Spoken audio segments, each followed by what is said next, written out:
PMO પરિસરનું નામ સેવા તીર્થ કરવામાં આવ્યું છે। નામ બદલવાથી વિચારમાં પરિવર્તન આવશે તેવું પીએમઓ તરફથી કહેવામાં આવ્યું। આ કાર્યસ્થળની સેવા ભાવનાને દર્શાવે છે। નવા નામમાં જનતાના કલ્યાણનો સંદેશ છે।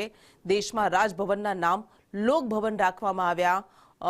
પીએમઓ તરફથી કહેવામાં આવ્યું કે અમે જેવી રીતે સેવા તરફ આગળ વધી રહ્યા છે ને એવી રીતે અમે નામ બદલી રહ્યા છે। નવા નામમાં જનતાના કલ્યાણના સંદેશ આપવામાં આવી રહ્યા છે।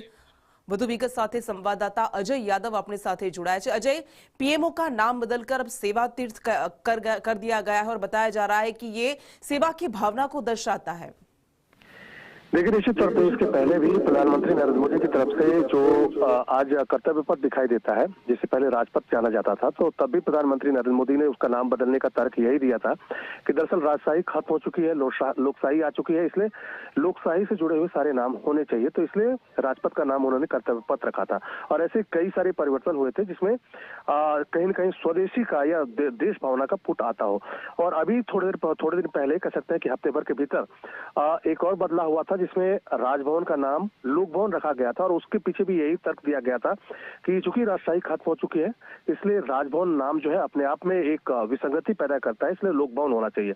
और आज खुद जब लोक तीर्थ नाम रखा गया है खासकर के प्रधानमंत्री ऑफिस का, तो उसमें भी यही कहा गया था कि चूंकि लोगों की मानसिकता जो है नाम बदलने से भी बदलती है और लोगों के मन में कहीं न कहीं सेवा का भाव आएगा और कहीं न कहीं इसमें एक स्वदेशी का पुट है। तो प्रधानमंत्री नरेंद्र मोदी ने भी आज जो है प्राइम मिनिस्टर ऑफिस का नाम बदलने के बाद जो अपनी तरफ से उसका वक्तव्य दिया है या बयान दिया है, उसमें यही भावना उन्होंने दर्शाई है कि नाम बदलने से कहीं न कहीं लोगों की मानसिकता भी बदलेगी और सेवा की भावना आएगी।